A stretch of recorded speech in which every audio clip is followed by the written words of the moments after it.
Welcome back to the Building a Clear, Authentic Brand podcast. I'm your host, Amy Dardis. And today I am so excited to introduce you to Latricia Morris, the Brand Revivalist and owner of Ox and Iron. She's an expert in strategic brand development for brands looking to connect with the market in more meaningful ways. Latricia, thank you so much for joining me today. I'm so happy to have you and having this time to share your story and your expertise. Thank you so much for having me. I'm excited. So, I just did a little mini introduction, but I think obviously what you have to say is way more interesting. So, how about you just start us off with what it is that you do?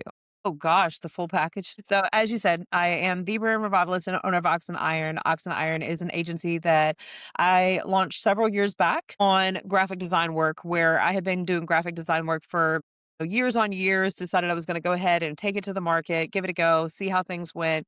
Fortunately, kept seeing it grow based off of just word of mouth, referrals, and things like that, and repeat business.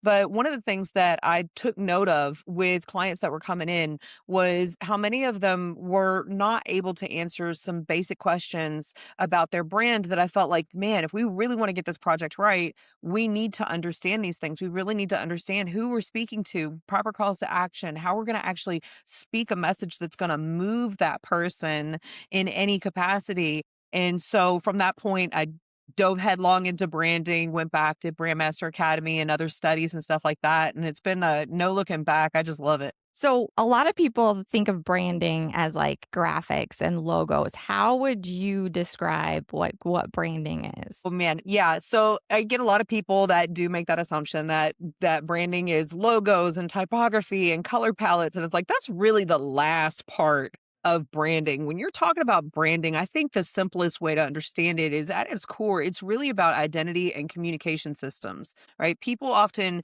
don't really have a lot of clarity with business where they might come to the market with the amazing thing that they sell or the amazing thing that they do and miss who it is that they really are, who their ideal customer or client truly is, not just their baseline demographics of like women who are 65 or older, right? But like, who is this human being that you're trying to connect with? And how do those two interact? So when we go through and we're talking brand development and brand strategy, I absolutely love being able to go in and do those deep dive conversations to unpack all of that, because I've found that a lot of people, when they're struggling with their marketing and communications and all of that, is because they often don't really see the value it is that they're bringing to the market. So they struggle to communicate in a way that the person that's intended to receive it understands it too. But when you start to go through and really break all of that out, it's amazing to see how people just light up and they step back out into the market with so much clarity and conviction that really helps to start driving results. Yeah, absolutely. I've found that also, like just through having our own agency, that it's funny that same kind of observations of like, wow, brands not seeing in themselves what makes them so great. Like they kind of know it, but also just almost this lack of faith in like, no, you really are unique. And the more you can hone in on that, the more powerful and impactful that becomes. What's your process? Like if a brand comes to you and they are like kind of stuck, they want to walk through this process, what process do you walk them through in order to find that clarity? You know, when I have people reach out and they're like, oh my gosh, my brand needs help, generally I start that off with a consultation to help me understand what their goals are, how much they're looking to dive into the brand project. Because, you know, some people are at a stage where maybe they're earlier on and they're not prepared to do the full commitment or investment into doing a rebrand. Maybe they're still trying to find product market fit. They're still trying to really figure out what they're bringing to the market. And it's like brand discussions are important at that stage, but sometimes they're not necessarily ready to do the full on deep dive into that project. I would say the sweet spot is when they've been in business at least a couple years. So they've started to get their footing. They have a better idea of who it is that they're serving. They're hearing the commonly asked questions and frustrations of the market, and they have a lot more data to pull from. But I feel like at that point, they've also put enough of themselves into it that their commitment to the process is different. which makes it a really good point for collaboration where it's like, all right, they already have all of this stuff going on. Now let's help them to reach to that next level. And that's where I like taking the time to sit down with them. I generally start off by doing my own market research and bringing that to the table as we sit down and we do a brand interview. It's usually about 3 to 4 hours of us just going through and unpacking a series of questions that help me to more so unearth a lot of the things that people don't always know to share. So sometimes they're standard questions. Sometimes they're like, why on earth is she asking me that? There's always a point to why I'm asking it, because it's usually a way to work around getting the answers that I need to help that brand. And so I take all of that back home and with my notes and everything like that. And then I do more research. We usually at that point go into the development of the brand guidelines. That helps us to lay out the structural side of it, right? So we're discovering not just who their ideal client or customer is, but breaking down who that brand is, who their competitors are, their points of differentiation. Like you mentioned, there are a lot of ways that they're unique. They often don't realize that they're unique. We unpack their language and their personas and all these other things, lay it out clearly so it's packaged in one place.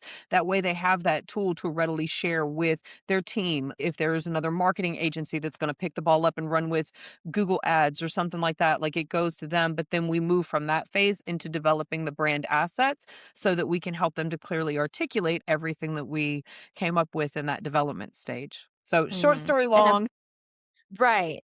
Yeah. How long on average would you say that that process takes from, like, start to finish? going through if you're saying a full rebrand, going through doing brand guideline development and then turning that into renewed assets, going through updating logos, websites, print and digital media, things like that, you're usually looking at about a 3 month process, but some of that depends on client responsiveness. It can also depend upon the size of the company. When you have a company that is much larger with possibly multiple locations involved, things like that, then that can elongate the time frame only because it's a much larger scope of work. Whereas a smaller company, maybe a solopreneur or just, 10, 20 employees or something like that, you may not have to be quite as extensive or on deck quite as long. And so it can sometimes be a little bit more expedited based off of that. So usually though, it Yeah. comes down to, how quickly we can go back and forth with revisions or questions and answers, just because entrepreneurs are busy, right? So if you're working with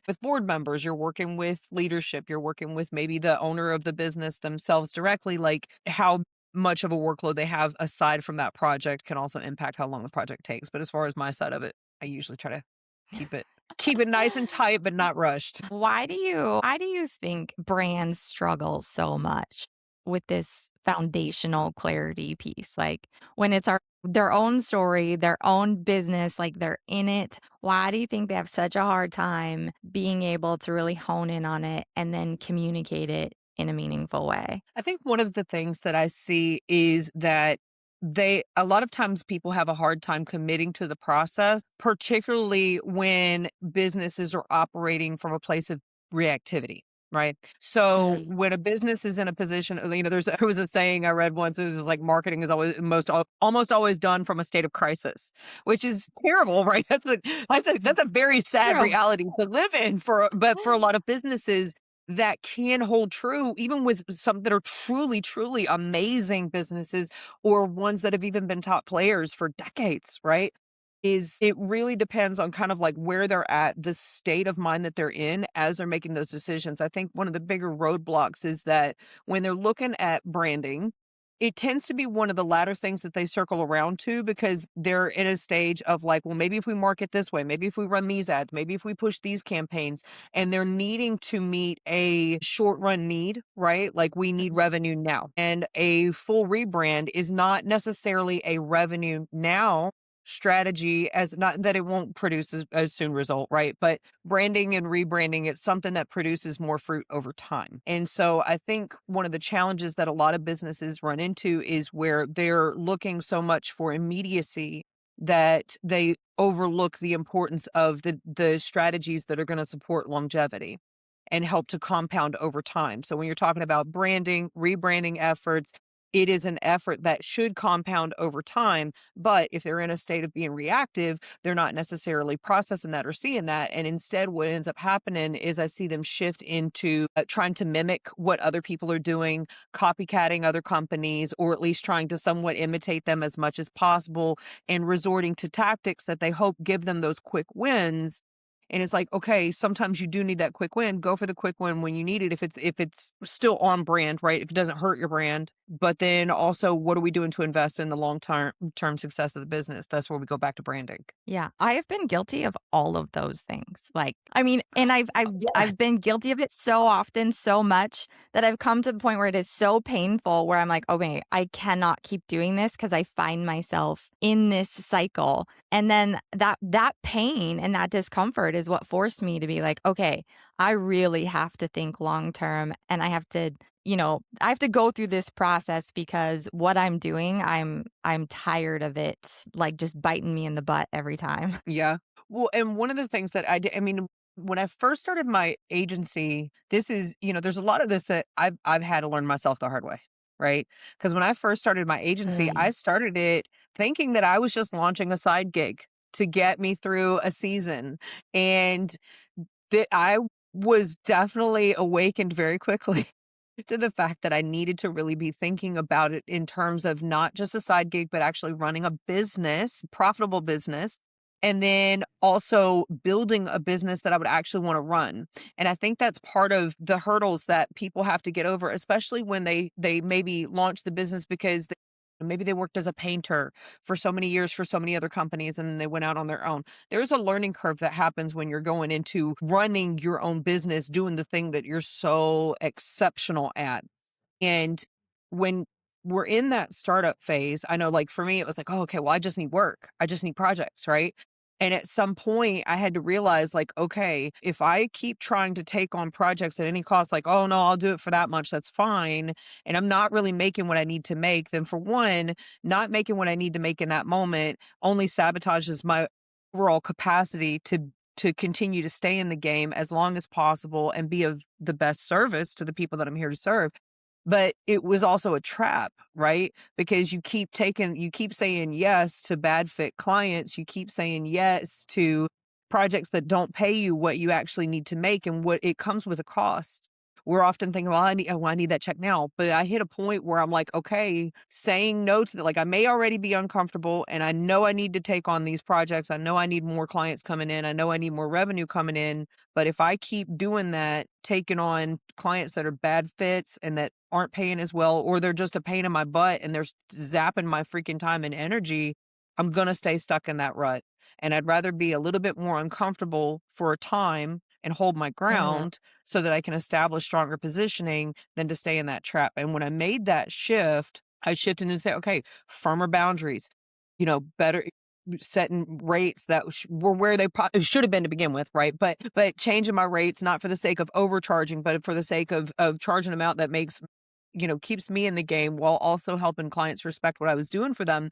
Like it was a win-win all around. It was a temporary discomfort that allowed me to shift into setting my business up and my clients up for better success. So it's not Yeah. fun in that process, right? But it is worth No, it. no.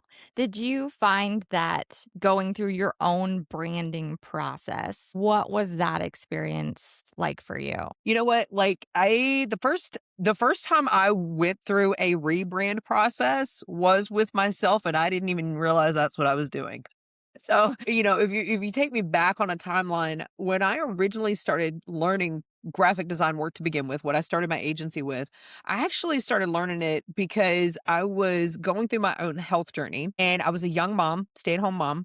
I wrote a series of kids books and I'm like, I want to help families to live healthier lifestyles, right? Mhm. And I thought at that time that writing those books was going to be enough and they were going to take off and that was going to do the dang deal, right? So I wrote these books, I did all the illustrations, everything's figure outable. I DIY'd the design work, the InDesign work, doing getting the book layout, sent it off to publishing. Then I was like, all right, need a website, did all that stuff and got it off the ground and people loved them.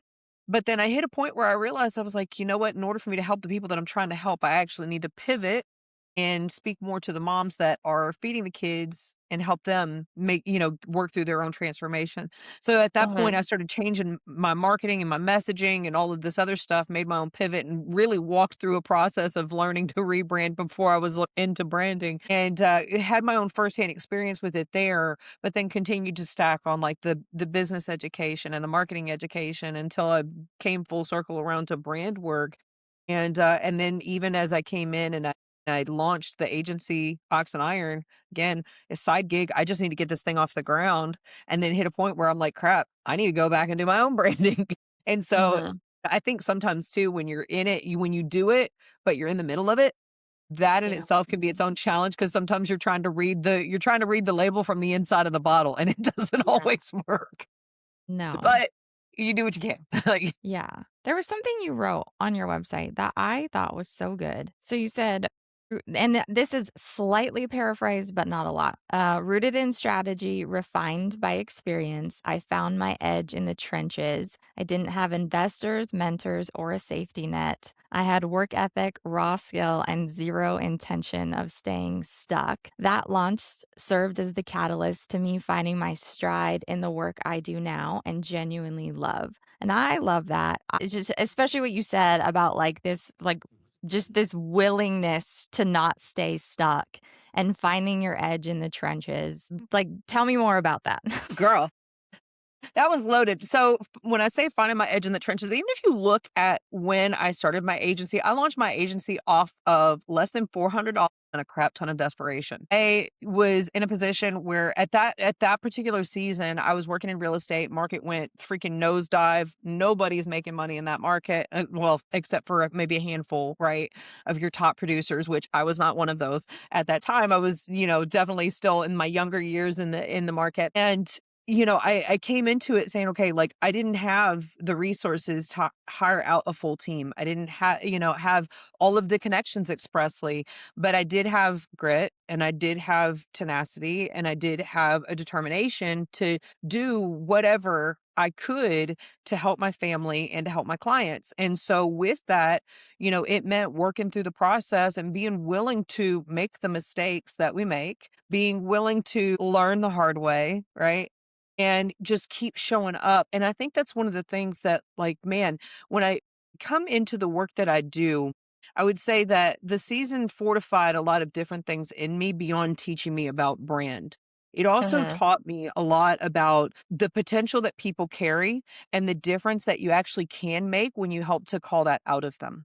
So Uh-huh. when I look at different entrepreneurs, I don't just see, oh, okay, this is a person with a suit that's coming in and flexing their, services in front of me. Like I see people who are still human beings. And, for me, it is heartbreaking and challenging to think of the number of people that are where I was, sleepless at night, just anxiety, like freaking choking the heck out of them because, like, where am I going to get more work? Where am I going to find Mhm. clients? How am I going to find customers? Feeling like you're in over your head or imposter syndrome or all the other things that we work through when it comes to building a business that I think gets talked about too little, right? Because we're not allowed to talk about those things. We're supposed to be Right. successful from day one and we're supposed to Yes. put on the face and we're supposed to show up like that. I mean, I look back and I remember, coming through town and I was like just praying and stressing. And I'm like, God, like I'm looking at a freaking McDonald's over here thinking that freaking 15-year-old working the drive through window is making more than I made this month. What is that? You know what I mean? And you're like, so you go through all of these things emotionally, mentally, sometimes, physically and financially and then relationally. And it's so dynamic, the number of things that people go through in getting a business off the ground. Now, that's not everybody. Some people Uh-huh. have that nice, it was handed down to them or somebody paved a way, and that's great. I'm very, very happy for those people.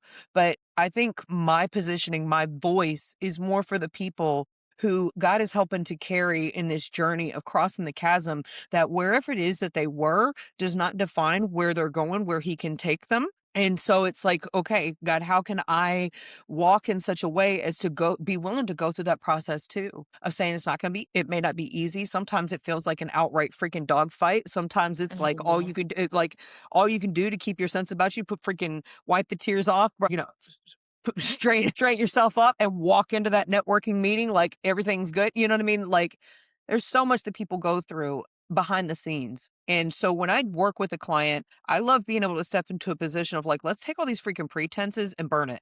I don't want to hear any of that. I don't want to see any of that. Like you don't have to prove anything to me. You don't have to carry yourself or put on a front in front of me, anything like that. Like real talk at the table. I like creating that space because I feel like people open up in a different way, and it allows for communication where I'm able to say, "Oh, okay, this is what I see in you."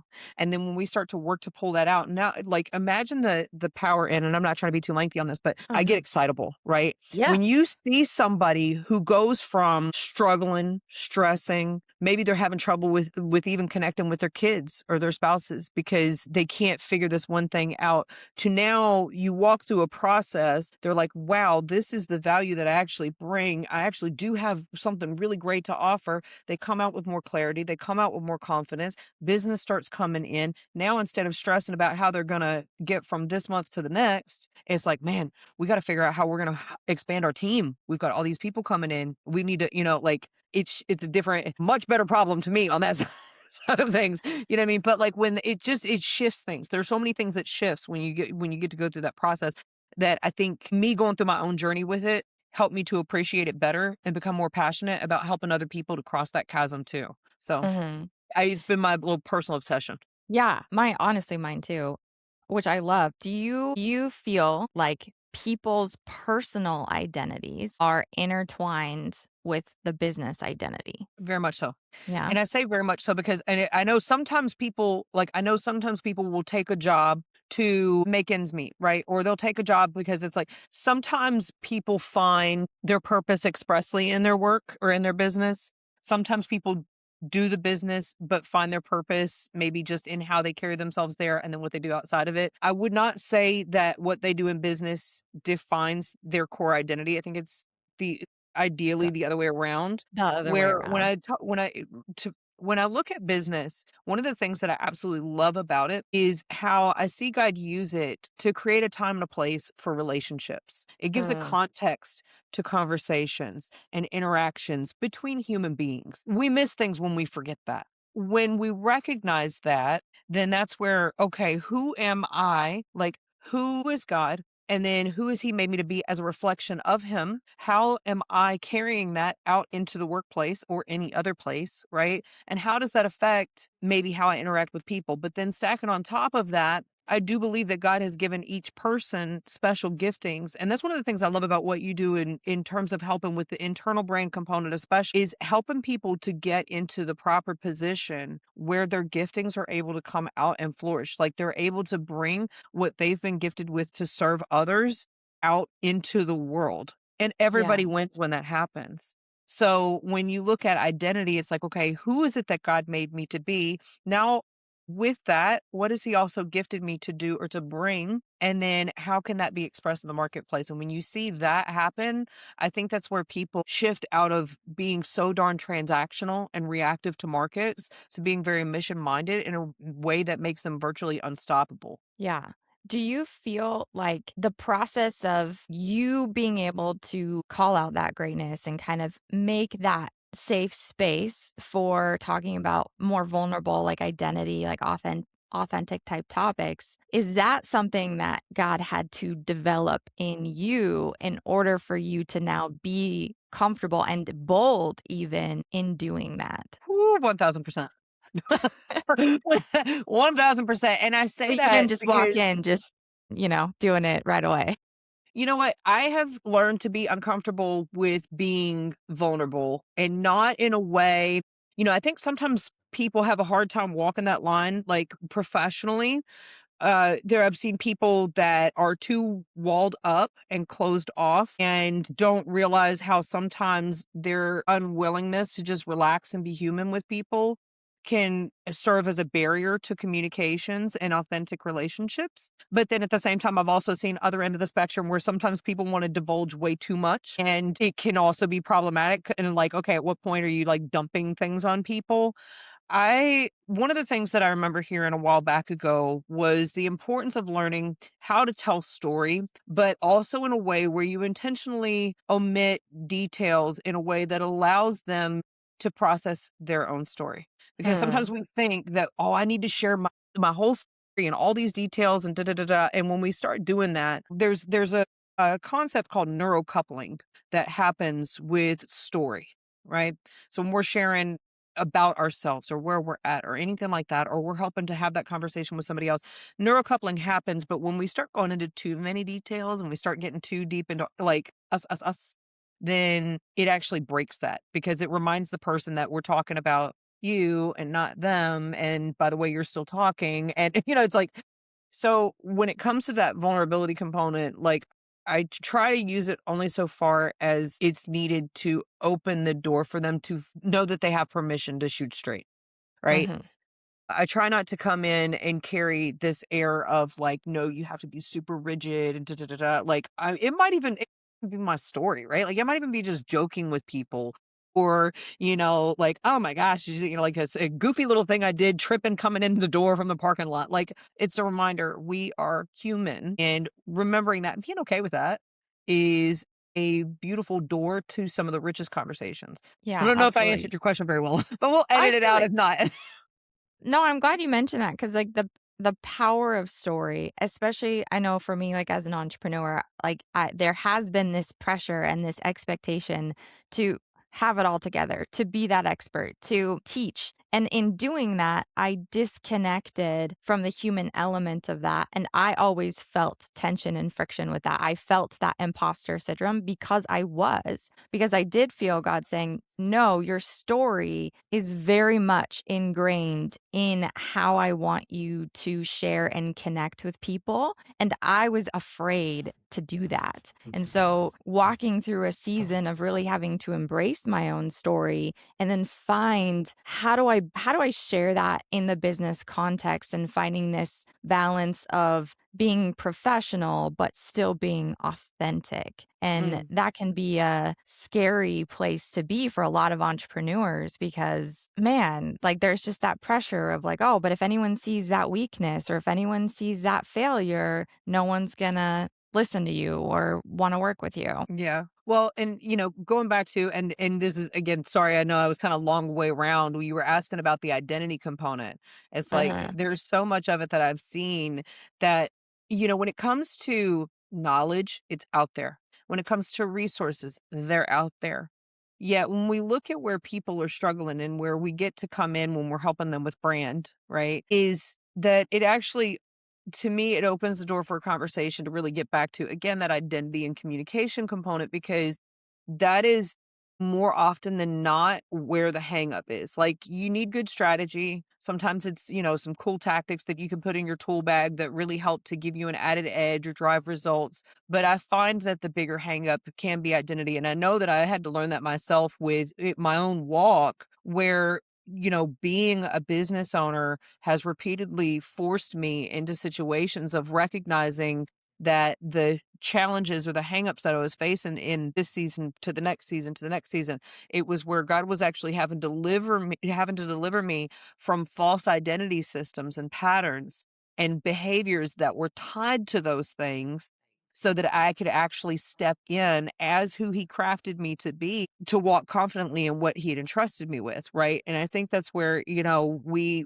get so caught up in not realizing how much we're operating in the old identity patterns, and it's shaping the Mhm. decisions that we're making, how we're interacting with employees or contractors, how we're having that conversation about the proposal that we're putting together or the thing that we're selling. A lot of it, the how we approach that is often shaped not by the sales training that we had, that can play a role, but it's more often than not the energy that we bring to those conversations is shaped by the identity that we're walking in that moment. And until we learn to walk in our God-given identity, we're going to have like stumbling block after stumbling block that's going to come up in front of us, not because he's not helping us, not because he's not with us, but because we're not seeing who it is that we've actually been made to be and walking in it. Do you feel like that process for you of coming to this awareness of what the struggle and the obstacles were, that it was your own sense of believing lies or believing false sense of identity, to getting to a point where you were actually like, okay, I'm going to step into this fully. I'm going to embrace that this is who I am. How long do you feel like that process is taken? Not to say that it's done. I feel like we're always on a journey of that, but Yeah. just like that real big shift? You know what? I've been on the journey for several years, and again, a lot of it goes back to when I was really kicking off my own journey with health and wellness, because there was a lot of stuff that was tied to, like, I had a lot of disordered eating patterns, but then it was, like, him helping me to understand that it was, like, there were a lot of tie-ins to childhood, adolescence, things like that that I needed to work through, but I would say especially over the last few years, he's done a lot. I mean, a lot of that. And, when we look at the process of walking in a renewed identity, it's, Christ's finished work is a finished work, right? His not like on this, like he's still trying to figure it out over the course of time. But we tend to need time to walk through the process and to go through the layers. Like we're generally not ready to go through it all at once. And No, so thank I've goodness. found that in his grace and his mercy, it goes season by season. And sometimes it might be just something called out in prayer. Sometimes it's something that we discover through failure, what we thought was a failure. Sometimes it's something that Mhm. we hit a moment, we're like, oh, wow, I didn't get that right. And it's like, okay, but what actually happened here? Right. So I know for me, based off of the way I grew up, lack was something that I struggled with. Right. Like I grew up, we were poor on welfare. My mom was sick. It was on disability and all this other stuff. And there was no such thing as making ends meet. If they could wave at each other, we were doing good that month. You know what I mean? And I went from that to being out on my own early and then ended up homeless by the time I was 19. And I went through this whole like thing of it. Right. And I say that only to give context. So when I say I struggled with a sense of lack and a broken poverty mindset, that was a Mhm. major hang up for me. It affected how I was willing to bill and charge, for my services, what my proposals looked like, what, even the nature of the packages that I was willing to offer. I'm over here like, oh, well, I guess I'll just do these little jobs over here when it's like, no, like if you really want to help these businesses, you really want to help these clients, like you got to get over that and you have to step out, learn the things, do the things, get the experience. Yes, but also understand that you have value to bring and you got to break away from all that crap. Like to like try to take it all and like condense it down is that there's so much stuff that we don't realize is infiltrating how we're engaging in relationships just based off of stuff like that. Getting to a place of repeatedly reminding myself, no, like my Abba Father is the King of Kings, Lord of Lords. He owns all of like he he spoke and all of this came to be. He is my provider. I am well provided for. There's not a lack of provision around me. His provision is abundant, right? So am I stepping myself out of alignment with that and staking some claim to like this broke mindset stuff that I was holding on to, or am I actually trusting in that? And there's a Mhm. lot of stuff that we do, especially when it comes to identity stuff, where we identify ourselves. It could be socioeconomic classes. It could be in terms of where we belong in a company, leadership, not leadership, relationships, you name it. But when we don't learn to recognize those things, it becomes really hard to break away from the cycles that we absolutely hate. How to articulate it, because it typically ends up resulting us in us being caught in a pattern that we don't even realize we can escape because we don't even know what's keeping us stuck there. But then, like when we allow ourselves to go through that process, then it's like recognizing it, but then we still have the process of renewing the neural pathways that are reinforcing the thinking, and that in itself is part of the healing. That's not an overnight process. It's months on months No. on months. And so where God takes us through those seasons, it's like in his goodness and his grace. All right, we're rerouting this. Okay, now that that's been rerouted, now we're but no, Yeah. I have not arrived. I'm still very much in process. I've just been honing in more and more on this idea that the decisions we make and the behaviors that we have are all based on what we believe. And it's like, what do we believe about ourselves? What do we believe about our calling, our value, what God is calling us to, or even his place and his sovereignty and his lordship in our life? Are we going to operate out of a place of fear, or are we going to operate out of a place of faith? And that significantly impacts that next step that we choose to make. And having to come face to face with, like, okay, I have acted this way because I have not believed that I brought value, has kept me in so many of these patterns, versus realizing that, okay, God wired me uniquely this way. And it is an act of worship to surrender that and step into that and be like, "Okay, God, you created me wonderfully and uniquely, and I'm gonna believe that, and I'm gonna let you work through me instead of hiding and being stuck in this." And man, that journey is really uncomfortable to be like, step out and be like, "Yes, this is what I'm good at. Yes, this is how God created me." And it's a confidence, but I would say that like it's a holy confidence, recognizing that it is from the creator and it is for the creator that we do these things, not for our own selfish ambition. So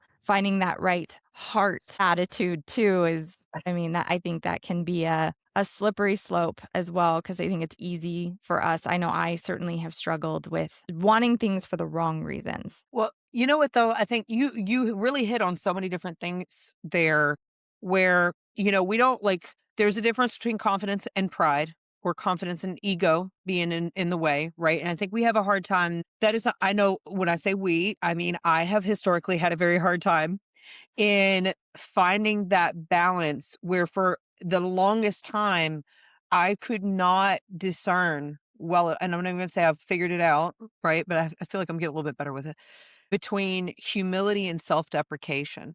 And part of that goes back to a fear thing. So I had to realize that like as far as the confidence component, why was it that I was so quick to shift into being self-deprecating? Oh, because in my mind, it was safer to consider myself less than to accidentally consider myself too much, right? But why?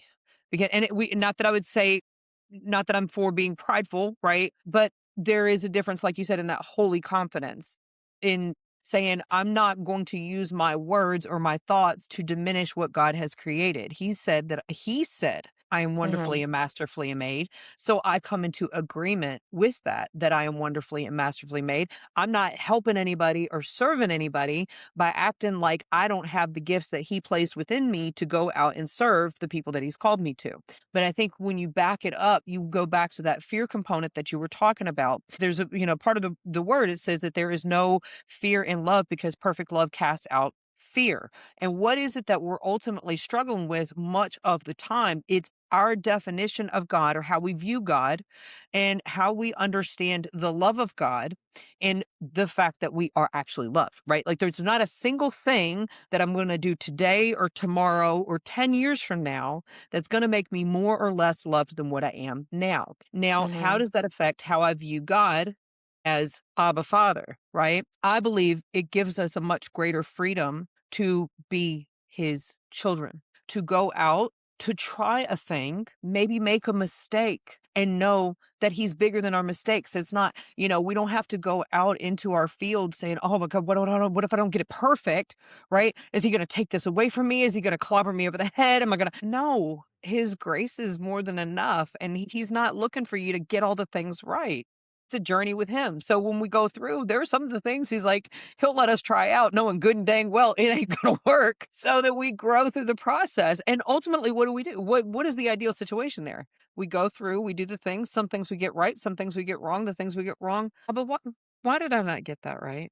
I'm not less loved in that moment. He's still happy to be of help, right? And I think it changes how we step into the work that we do. We always come in with excellence, right? We're not blasé and flippant about errors, but we know that we have the love and the grace to grow. And that in itself helps us to flourish in ways that we don't when fear keeps us from really stepping out and confidently being who we've been called to be. Yeah, and I think we can only do that being utterly dependent on him versus being like, "Okay, God, I know you're there, but I'm gonna do this on my own, and then I'm gonna come to you when I mess up," versus being like, "Okay, God, I cannot do this without you." This idea of, daily bread, daily dependence, like, you are the one who is working in and through me.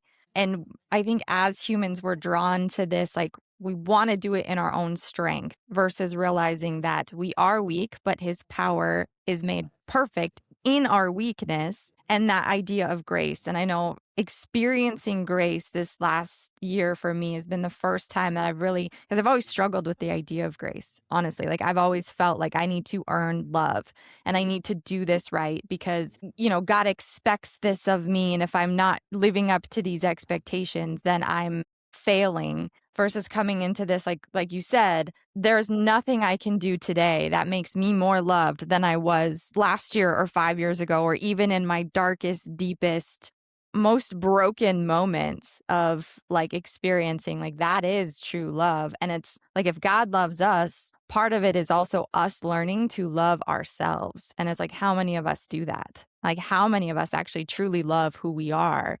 We, I think that's a struggle. I really do. Yeah, I agree. And that's something I know that I struggled with a lot over the years because I felt very unlovable. And for many years, I was so tied up on performance.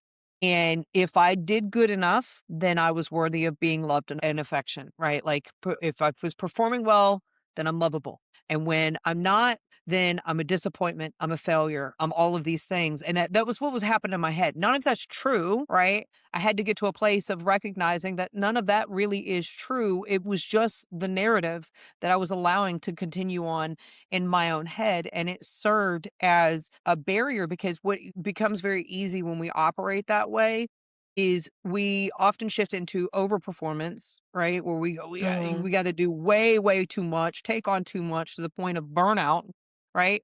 Or we get analysis paralysis, and I see this a lot with people in business, especially Christian business owners, is that fear of making the wrong decision pauses them to a point of them making no decision or being delayed on decisions. And I kind of joke sometimes that being in step with the Holy Spirit to me these days feels more like parkour. Like, we ain't got time to pause. You hesitate, you're going to short the jump. Just go, right? And some might see me as a little reckless in that sense.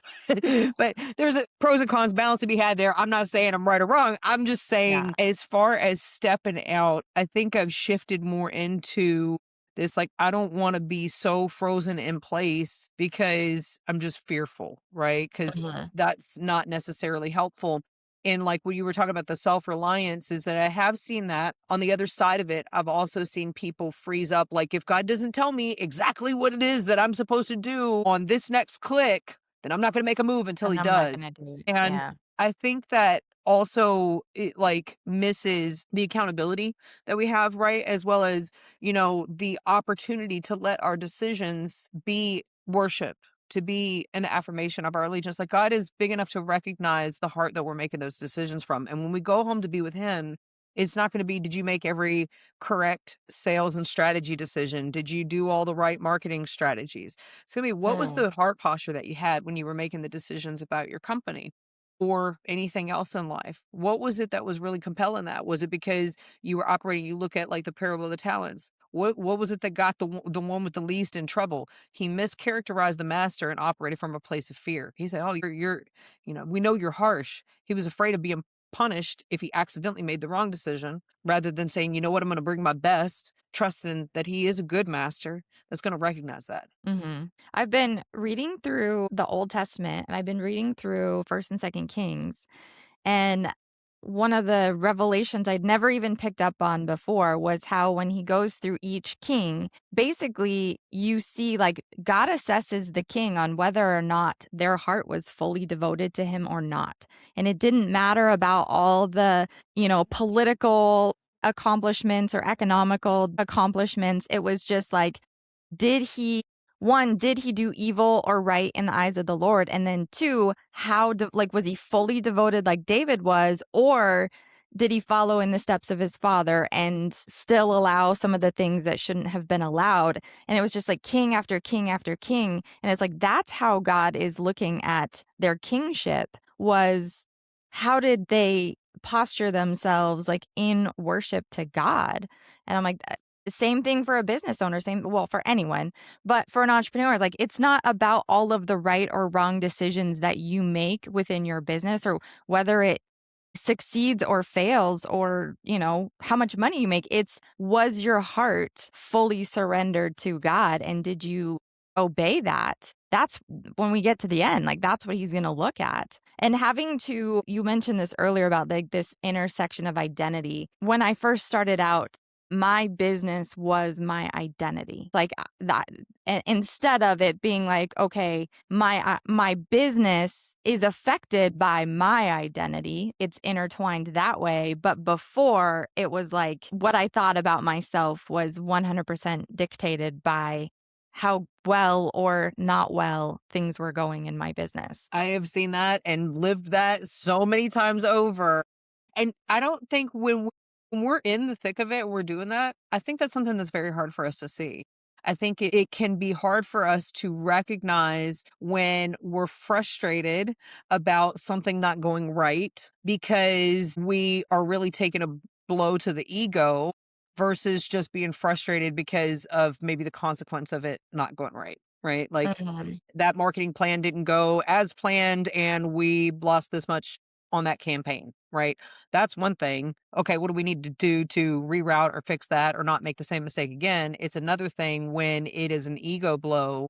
And I say ego not as in like everybody's just cocky and like some people might be, but I think even for the person who's really not a prideful person, those things can still affect us where we're going about it and it's like if we're doing well in business, then we take it as an affirmation of who we are. And if business is having its challenges or its struggles, then it's like, I must not be enough and I must not be who I thought I was, or I must not whatever. And it's like sometimes the challenges that we go through, I mean, I've seen people and I've been there too, where it's like, not even that they're expressly doing anything wrong for whatever reason. You're Mhm. just in part of your journey. Like maybe the market is doing a different thing, or there are any number of things that can come up. But I think when we really look at the journey of it, that it's easy to miss, but a blessing to see where God allows us to go through the challenges as a way of forging us, as a way of making us stronger. And one of the things that I've learned to appreciate all the more so is of more recent challenges, even is the opportunities it gives.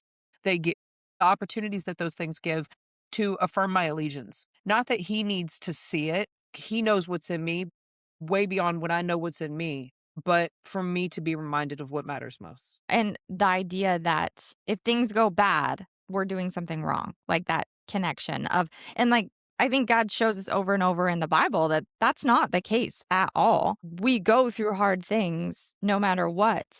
And a lot of the times it's those really hard things that end up fundamentally shaping who we are called to be, because without that discipline, without that discomfort, we're not going to force ourselves into that growth that we need. And he does it because he loves us, because he has a plan and it is for our good.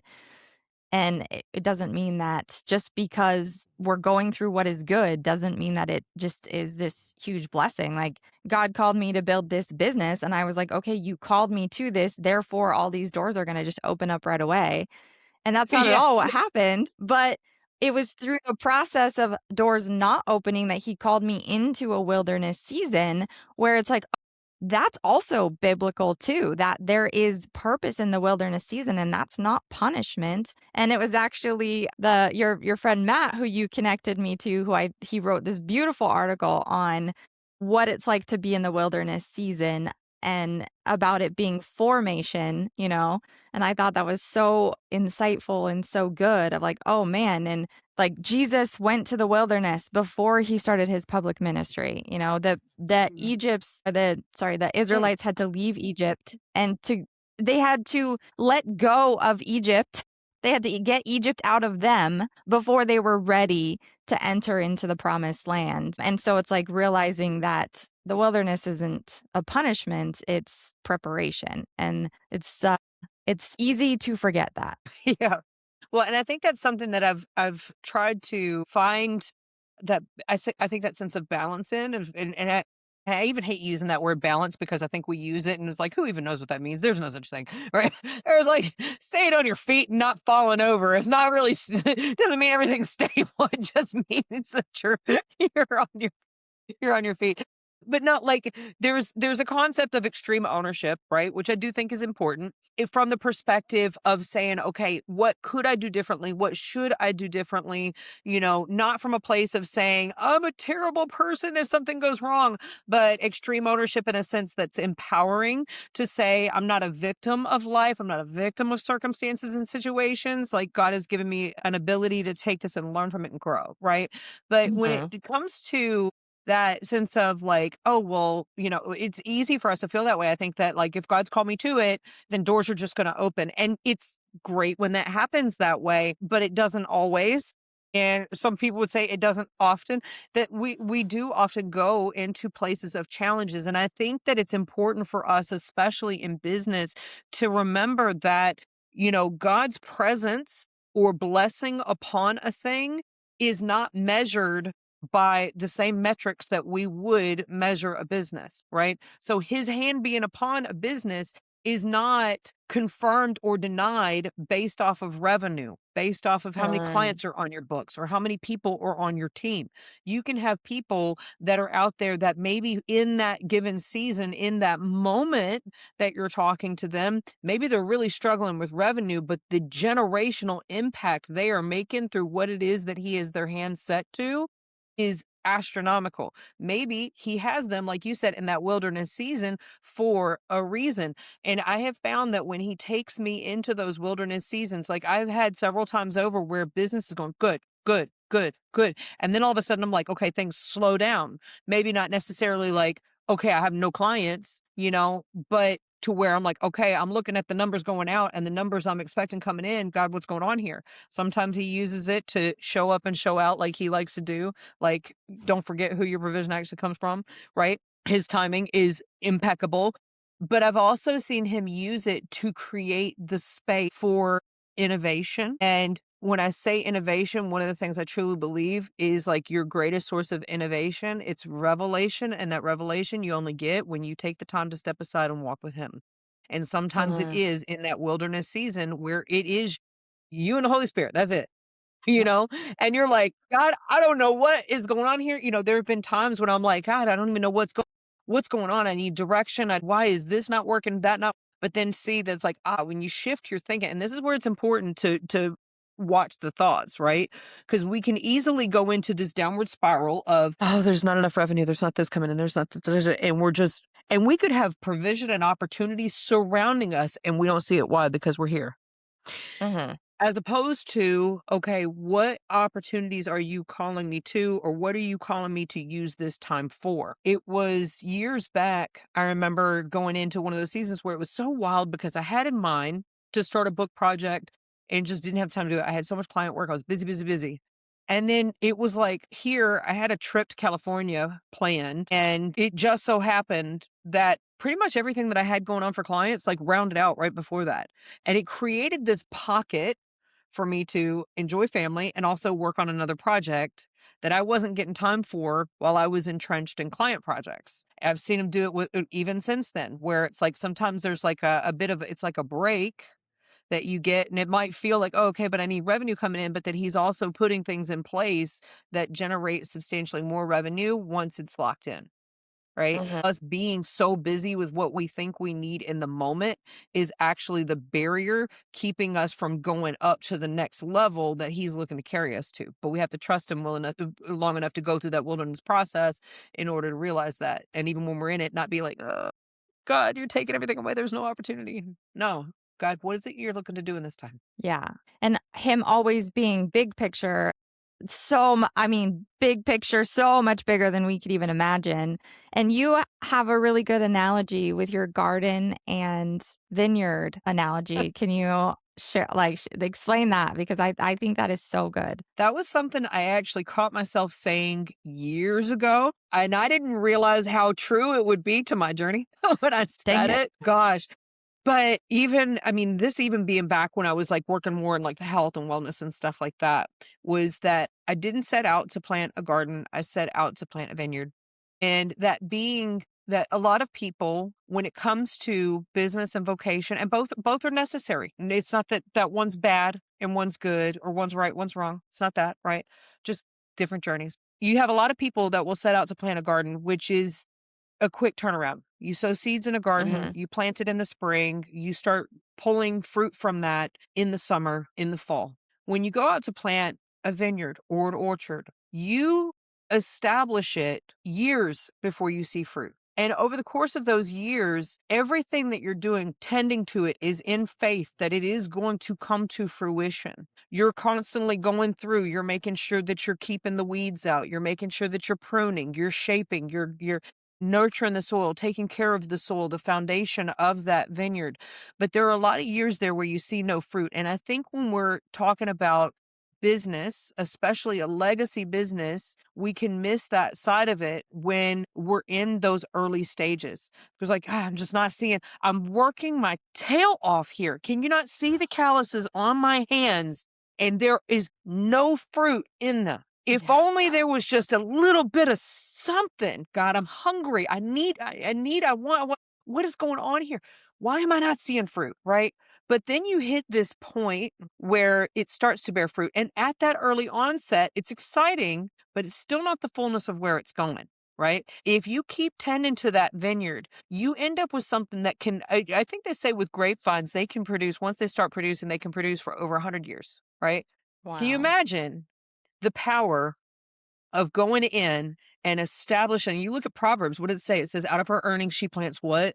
Proverbs 31, out of her earnings, she plants a vineyard. So here she goes A out, vineyard. this Proverbs 31 woman, she is resourceful. She brings her goods, her values. It says that she sees that her trading is profitable and her lamp does not go out at night. This is a woman who sees that she brings value. She is diligent. And then out of what she's earning in the moment, she doesn't get locked into just that transactional. She goes out and she plants something that's going to produce fruit for generations. And so I looked at that like with my own life story, my own Mhm. business, with saying, okay, it's not necessarily the easy route. It's not necessarily the quick route, but it will reap a harvest. Or it says, you will reap a harvest if you do not give up. And so I think that's Yep. something that, man, if more people could take hold of that, that sometimes God has you on a journey where you're not seeing fruit because what it is that he's looking to bring, the type of fruit that he's looking to bring forth in your life is not overnight fruit. It's not one season fruit. It is generational fruit. It is long lasting, that once it does start bearing fruit, it will be good. It will be abundant, but there's work to be done to get it established. And so there's patience that's involved, Mhm. and there's a heck of a lot of faith that comes through it. But just A lot of imagine faith. a lot, a lot.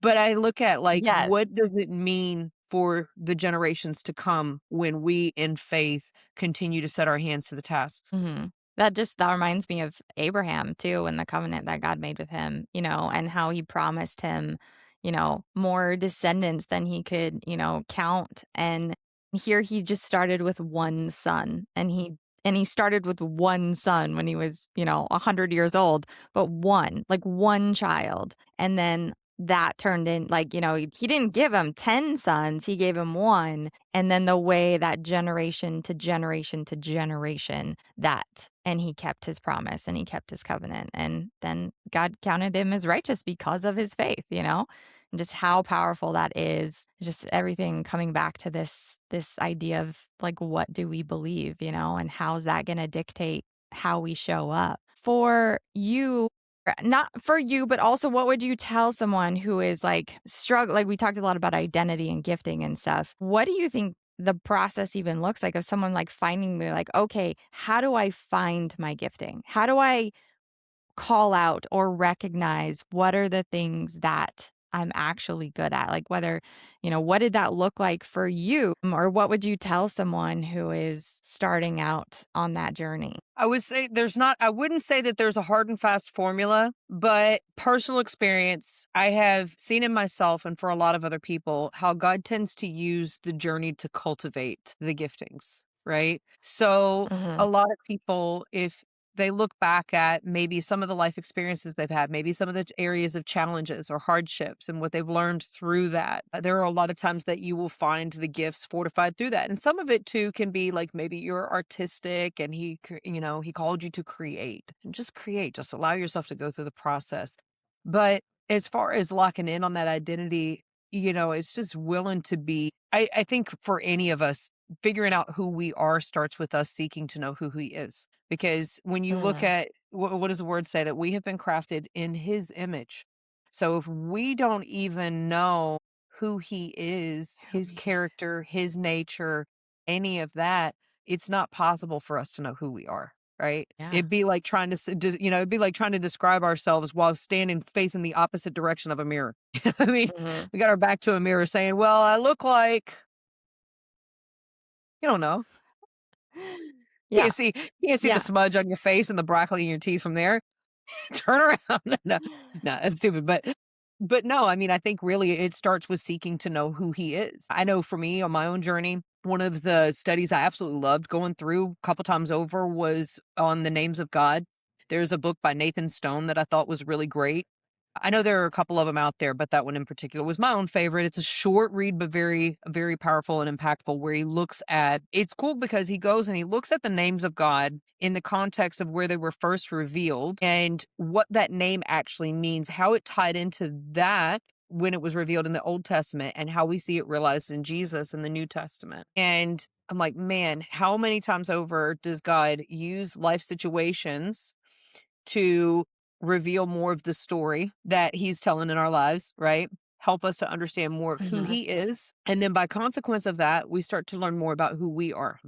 And I think even, even when it comes to where we get misaligned, as we draw closer to him, I think those things have a way of surfacing. It might be in discomfort or something feeling kind of off, but it allows the opportunity for him to shape, mold, and redirect by virtue of us just being in a position to see. That's so good. I am so glad you I never it makes perfect sense, and I didn't even think about that, about how we're made in the image of God and how it's us understanding ourselves starts with us understanding him. I mean, that's just solid biblical truth right there.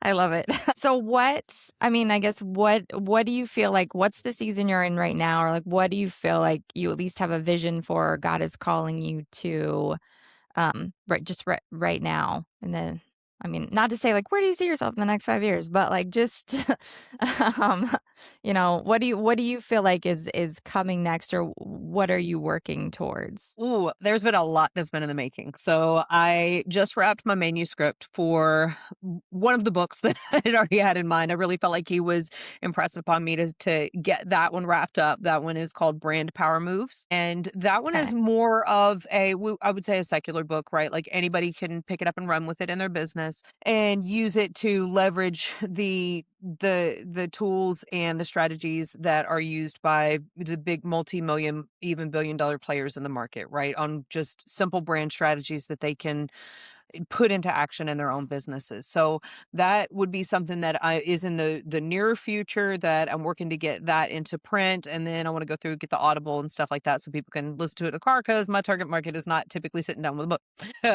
So there's that part of it. Along with that, I've actually been in the process of developing resources for the Freedom Foundry. It's a portal that'll be online, bringing resources to other entrepreneurs who may need help with setting up landing pages, templates, and stuff like that for those sort of things, other toolkits that they can grab from that, as well as serving as a hub to just really help them to get the support that they need, whether they're looking to do deeper brand work with me or not. So Mhm. I've seen a lot of that as far as like the back end stuff. I've been really trying to dedicate more resources and energy into getting that built out because I love working one on one with companies, but I only have so many hours in a day. There's only so much that I can do Right. doing one to one consultations and things like that. So I'm working on getting those tools in place. Another thing I've seen repeatedly come up and I'm just kind of leaning into it is working to hone speaking skills for being able to go out and speak more to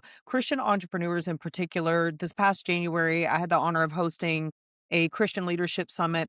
Got a lot of really great feedback, but what blew me away was seeing how God used it in so many other people's stories. Like, I felt like I was just on freaking blast where there were like, I cannot even tell you the chaos and the calamity that was going on around that, like before that event.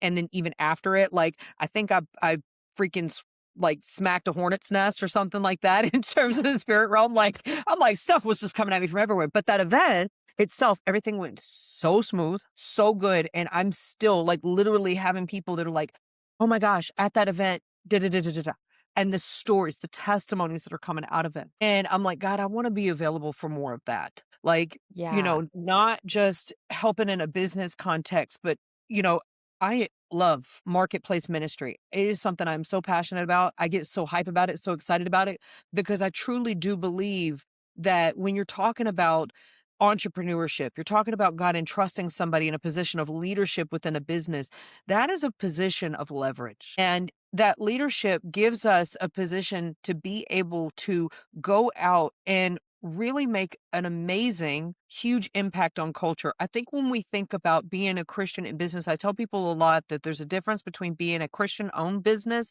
and being a Christian business. And I say that because we can put our Jesus sticker on the door and pay tithes, but those are table stakes, right? Like paying our tithes out of, out of income, we're all supposed to do that, whether we own a business or we work for another one. Okay, so if God has given me this company, He's given me this business, these connections, these opportunities, what for? Because it's not just to make money, right? Right. Making money's good. I love making money. I'm sure we all love making money, right? But it's also a position of leverage that we get to utilize to drive culture. And I feel like more of my own life journey and work is it's not just about helping people with better branding. It's actually almost, for lack of a better way to put it, calling soldiers back into battle. It's helping to call people out of these stuck places where I see so many people that are walking in broken identity systems. They're walking in defeat. They're shrinking back when God has called them to step out. And I want to see them rise and shine. I want to see them realize, like, what is actually at stake, what is going on around them, and to boldly, confidently step out and leverage what's been entrusted to them to freaking make waves in the kingdom. And I'll tell you, even like some people think, oh, she's a little aggressive. I do not care. I'm like, hit a point in my own life, especially after all that stuff with the summit. I came out of all the stuff, the onslaught that I felt that like I was in, saying, God, what is the most kick the enemy in the teeth thing I can do with my business right now? Like, how can I go out and Mhm. spread such radical generosity and love and, help people in such a way to move so much for the kingdom that is just straight wreckage to darkness. That like any enemy at that point is just like she's freaking relentless. We don't like her.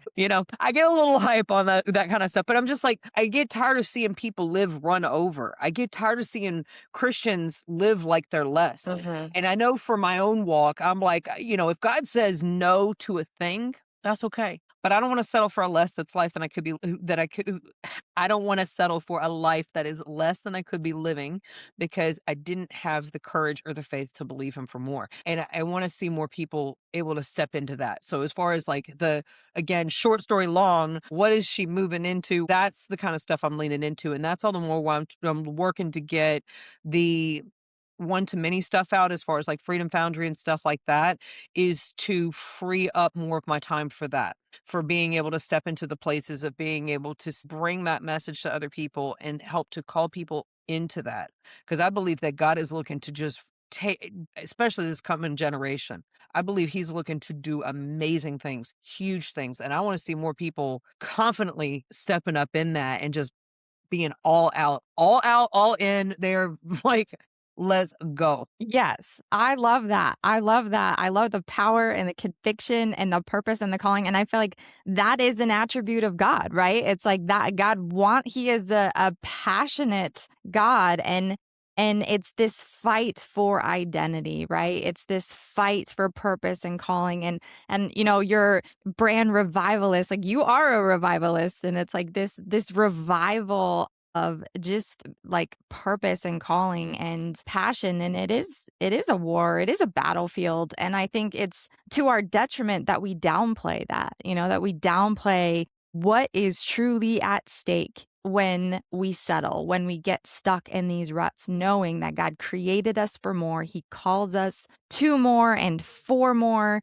and we're missing out when we don't step into that. And it's so cool to see the way that he uses, how he wires you, how he uses your business, but then also how he uses this calling, and it's all connected. And I feel like that is just That is the coolest thing, that the way God orchestrates all of those things instead of living in this world where we think business and identity and faith are all separate. Mm-mm, they are not at all.